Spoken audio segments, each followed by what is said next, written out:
if you allow yourself to crack and mess up and sound like a dying cat and sound like an idiot for a while, you can expose things in your voice that you never, ever, ever knew were there.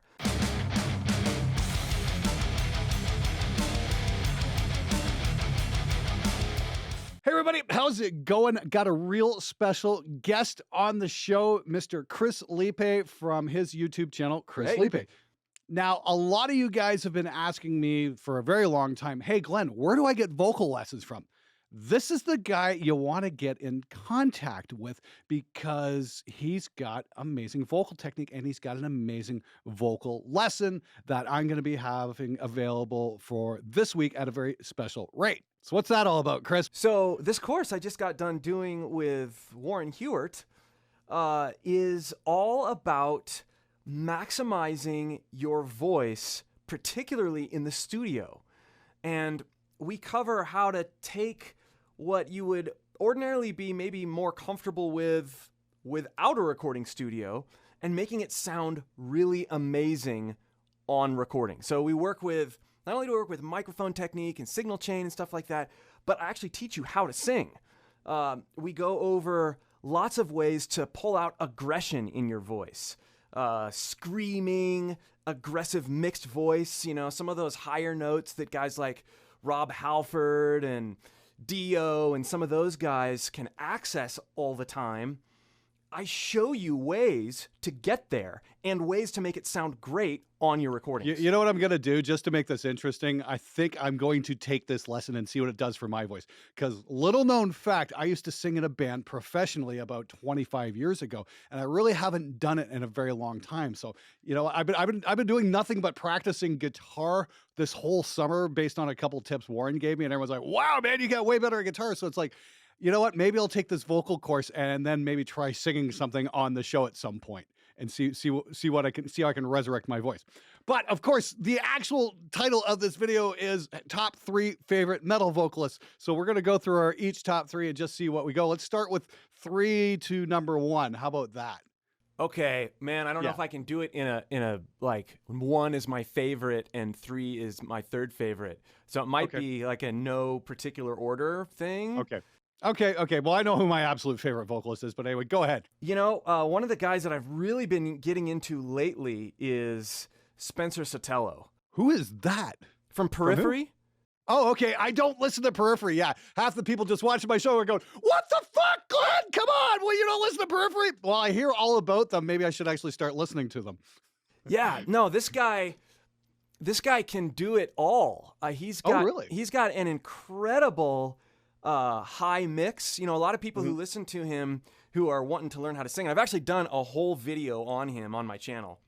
Okay. But he's able to get these ungodly high mixed voice notes and then turn them into screams. So he's got the screaming with pitch thing down really well, but then he's also got the pitchless or noteless scream down, and he can seamlessly go in between those. But his range, his power, his attention to timing, you know, a lot of things that I think a lot of singers kind of overlook.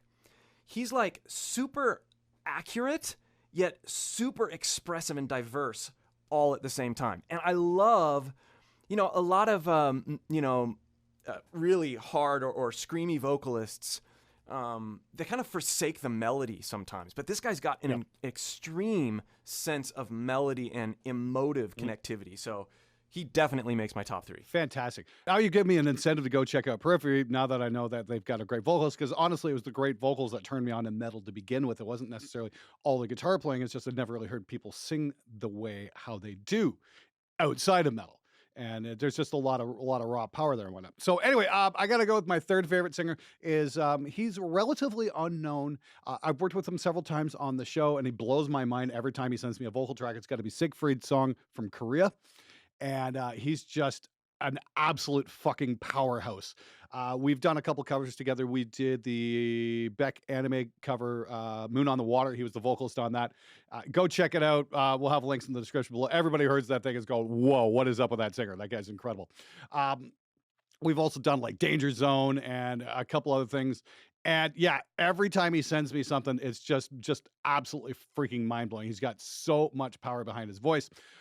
The story being when he was taking vocal lessons, he went through some kind of, it was almost like kung fu level vocal training. And he got to a certain point with his lessons and they were like, okay, go stand in front of this waterfall and sing till you can hear yourself over it. I guess took 2 years to get past that stage. Yeah. I've never heard of anything like that. That's just like some holy, like, that's like some Karate Kid level shit right there. But he did it eventually. And now he's just got this monstrous voice. He's also a total blast to go to karaoke with. We did that one night, and that was an awful lot of fun. So anyway, yeah, like I said, I've worked with him on several projects. He's a total pro and an absolute perfectionist. And I've never really heard anything like him before.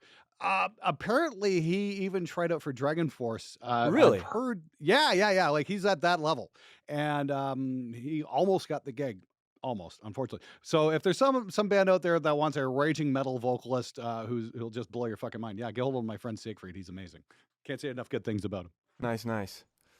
All right, well, my number 2, and I'm going to kind of jump around a little bit, and because Spencer Sotelo he's like a newer guy, right? And then this guy, Rob Halford. How did I know you were going to say that?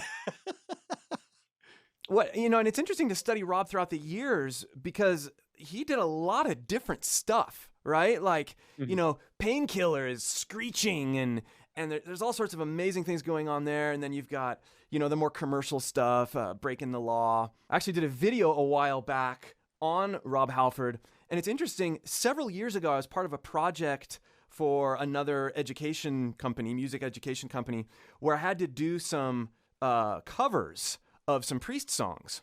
And so cool. I did 3 different songs. I covered those, but the goal was I was providing a backing track so that people could learn the guitar parts. Mm-hmm. And so I needed to make the cover as close to the original as I could in order to provide the best experience for people to practice guitar with, right? And so I accepted that challenge. I was like, okay, they gave me the 3 songs, and I was like, I'm going to do this. I'm going to sing them as close to Halford as I possibly can. And I did it. And so, fast forward years later, I break down his recordings of these 3 songs and my recordings of these 3 songs, and I compare them like, oh, I did this, he did this, here was his approach, here was how close is it, where did I take creative license, where did he really inspire me? And it was one of the most amazing experiences I've had to go back and revisit vocals that I'd done a while ago, but do them. Okay, now I get to teach the vocals. Now I get to really do that and not just work on Priest guitar, right? So I had a whole, that's when Rob became one of my top metal vocalists because I hadn't really revisited those tracks that I'd sung in quite a while. And I went back and I'm like, there's a lot here. There's a ton here. A ton here that's relevant to what I preach every day on my YouTube channel. Yeah, he's just incredible. Yeah. I mean, well, that's the thing I was going to say. Well, that was my number 1 pick right there was Rob Halford. Oh, you gave your number 1 away. Yeah. It's like, oh, well, whatever. You kind of jumped the gun on me. But that was the whole reason I got into metal. I mean, I remember listening to Screaming for Vengeance when I was a kid, 14 years old. And I thought there were 4 dudes singing in that band, because there was just, the vocals were so different from one another. And then I found out it was one guy. I'm like, what? How can a human being do that? It was like, breaking the low, really low, and then the screeching highs stuff that you just can't. How can all that stuff come from one person? You're right, but you can. Right. You can do it. More people can do this than they really think they can by unlocking different aspects of the things that we all have in our voice. Right. Yeah, for me it was the song Electric Eye, because it had those wonderful high notes, but it had those low bits too. And like I said, I thought that was a couple different people. I thought they were doing it like the Beatles, they had 4 guys singing and whatnot. And then, like I said, and then you just find out it's one dude. It's like, I have never heard anything like that in my life. That just blew me. I was just immediately hooked on that. So there you go. I'm like, yeah, the dude's just a complete and total inspiration, and he can kill it live too. I've been to enough pre-shows and I've seen him on his off nights, which are still pretty good, but when he is on, wow, look out, man. You're in for a hell of a show. Nice. Okay, well, see, I blew your number one, but you haven't shared your number two yet. So Okay. I'm gonna go again with a classic. I'm gonna go with Ian Gillan. Ian Gillan from like 20 years ago. I saw him last summer. We walked out. They were terrible. Yeah. I was just like, I'd rather remember Deep Purple when they were good, not this pile of shit that's, slowly rotting away from old age on stage. Yeah, it's interesting. Some of these guys that have aged, I'll talk about this a little on my number one. Okay. But it's some of these guys that age, some of them age really well. Like I think Robert Plant, he's not my number one, by the way, but I think Robert Plant has actually aged really well. Close from the Scorpions, aged very well. He's still got it. I went to go see him a couple years ago. It seemed like the first song he was warming up on, he wasn't moving around, but by the time he got around to the second song, it's like, wow, he's still got it. But, I think the key is, Plant changed the way he sang, not only because he aged, but because, and you can see this in interviews done with him, because of the times and because of the types of music, the types of collaborations that he did and does continue to do. When he's in his teens recording those first Zeppelin albums, of course he's going to sing and perform and approach things differently than when he's, older and wiser and has, his vocal cords have been clawed at for decades. Some singers evolve and they embrace what evolves about their voice and artistically do that instead of trying to reclaim the glory days of what they used to be able to do in their youth. I think that's kind of can be kind of pathetic, but when they morph and their art follows their vocal journey, because our voices are always moving targets, right? They're gonna change. My voice was way different when I was 8 years old and 21 years old and 39 years old where I am now. And it's going to be different when I'm 55. There's going to... Sure. And if I can learn to feel and introspect with my voice constantly, I can have a good handle on that moving target and always use it freely and artistically. You hit my number one, my number two. Like I said, it's like, I like a lot of the Deep Purple vocals. I mean, it's kind of hard to narrow it down to just three guys. I mean, like, Close Mind's another huge vocalist I really love. Bruce Dickinson, Dio, of course. But there's just something really unique about Ian Gillan's voice. You listen, especially on something cool like Child in Time, where he's just way up in the stratosphere. It's like, how in the fuck does he hit those notes? That kind of stuff. I'm like, that's fucking discipline. And of course, he's never going to be able to pull it off these days, not in a million years. But, I mean, like hearing those guys back in the day when they're at the top of their game and just pushing the boundaries of what the human voice could do, it's just mind blowing. It's fun to hear them live too. After you hear the studio recordings and then you go and see them live and you're like, wow, they're doing it. It's amazing. Yeah. All right. So my number one, and if any of you are watching this, and you already know of my channel, you know that there's no way that this could not be number one. Although I did say earlier that they wouldn't be in order, they are. Chris Cornell. Okay. That's a very good choice. Yeah, again, Jesus Christ pose, the end of that, holy shit. Slaves and Bulldozers. I mean, if we're talking... Loud Love. Yeah, oh, man, yeah, Loud Love. Particularly and of course, Super Unknown, Down on the Upside and Beyond are amazing records. Super Unknown's my favorite record of all time. But if we're talking metal vocals, Bad Motorfinger is in one of my top. I mean, it's an incredible album. And it's interesting with Cornell. I mean, Cornell's the guy who got me singing, who got me curious about the voice, because I was listening to Super Unknown and Bad Motorfinger, Slaves and Bulldozers and Jesus Christ Pose going, this is mind-blowing. How does someone have that much girth and aggression and creativity and flexibility that high? And at the same time, he's got this brooding, rich, low voice that's just beautiful. And it's almost comforting and strangling at the same time. And when I started to get into singing, particularly rock and aggressive vocals, I studied and studied and studied his voice. I went to vocal coaches and I played them stuff like The Day I Tried to Live. And I'm like, how do I do this? I want to know how to do this. And nobody could tell me. But it wasn't until I heard an interview with a guy who said that, Cornell can hack it in the studio, but listening to him live, he kind of sounds like a dying cat.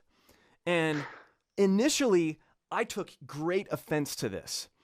Okay. I thought, no, he sounds great live. I mean, I've heard him live. And then I went back and I listened to some of the live recordings, and I didn't think he sounded bad. But part of me could relate to what this critic was saying. And I thought, well, wait a minute. The sounds that he's making live are different and strangely more accessible to my voice than what I hear in the studio. And everything changed for me because I started imitating a dying cat.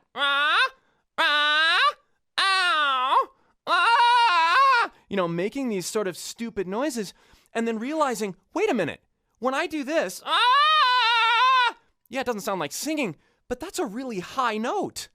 And it's not a wimpy high note.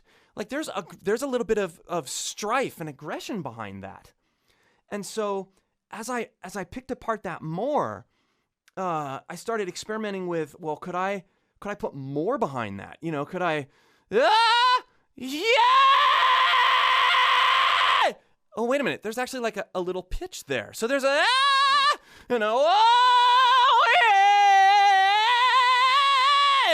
and it turns into this thing that is, if you allow yourself, like you just saw me do, if you allow yourself to crack and mess up and sound like a dying cat and sound like an idiot for a while, you can expose things in your voice that you never, ever, ever knew were there. And that's the premise. That's what I really go with on my YouTube channel. But that's really what this course that we're collaborating on here is. That's where it goes. It's like, don't play it safe with your voice. Play it dangerous all the time and let it do weird things, because you never know when you're going to capture an incredible series of notes. But you can't do that if you go in thinking that you are going to mess up or that you have to be accurate or good. Take the opposite approach. And that's why, this is what I learned from Chris Cornell. And because live, he goes for it, and he doesn't always make it right, but he goes for it. He's secure enough to be able to do that. And then you think about him as he aged, and the way that he learned how to reuse his voice in Audioslave, the way that he relearned how to use his voice again for the later Soundgarden stuff.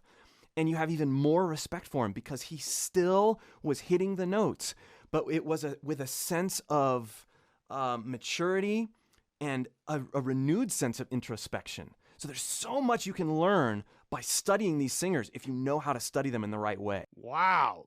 Okay, that was pretty mind-blowing. So yes, okay, tell us a little bit about this course. How long is it? All that kind of stuff. What exactly is somebody going to learn from this? So I gave away some of that, with the Cornellian mindset, right? That's pretty wicked. I've never tried that, and maybe that's what's been holding me back all this time. Try stupid sounds, and okay. And so what I've done is, you mean try stupid sounds without picking up a bass guitar? Suppose we can try that. Imitate your bass guitar. So, and that's actually one of the things that we do in the course is there's a whole lesson on what can you learn about your voice from imitating a guitar. Guys like Robert Plant have done that. You listen to the interplay between Robert Plant and Jimmy Page, and how you've got these licks, and then Robert Plant will be going over that with his voice, and you say, "Oh, I don't have that kind of range." You don't know that. You haven't tried to experiment in the ways that I'm going to show you in the course. So there's lots of ways to parallel other instruments and other singers with your own voice. If you have an open mind and you're willing to be, I use this word a lot, introspective. Feel it before you hear it. Feel it before you hear it. Because if you feel it and kind of ignore the fact that you might sound like a fool, then as you coax and nurture those sensations, they are going to turn in to good sounding stuff. And if you're skeptical, go to my YouTube channel and watch any of the sing-like videos. Because on any of these videos, I start by listening to these other singers and watching what they do with real studio examples, and then I make ridiculous noises and transform my voice through pulling what they do out of their voice and putting it in my voice.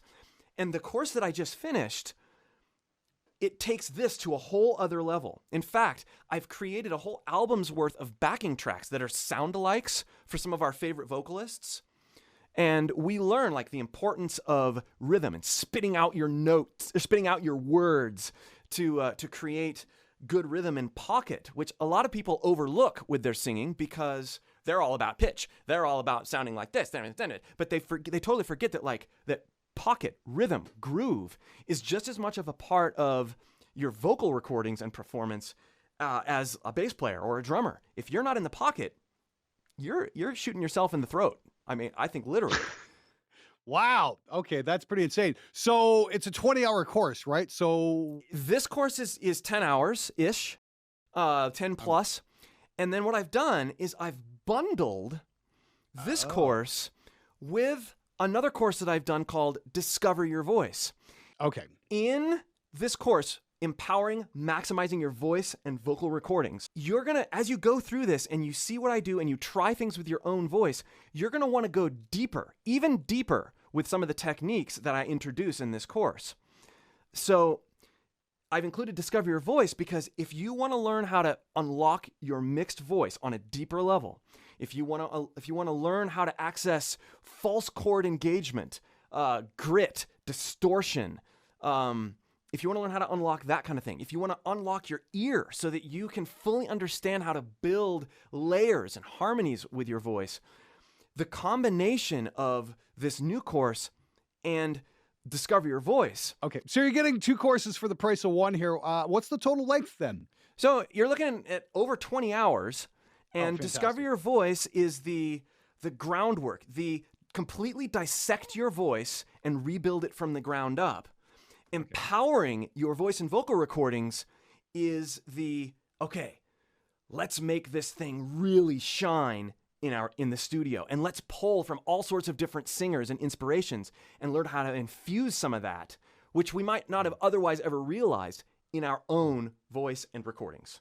Now you delve into, it's not just getting the sound out of the voice, but it's also for engineers too, who want to work with vocalists and help them bring their performance forward. Totally. One of the biggest things, I think, biggest conflicts between vocalist and producer, and even vocalist and vocalist, is getting an initial signal chain. Can I hear myself? Okay. Can I interact with the mic in a way that makes me feel comfortable and free to express myself vocally?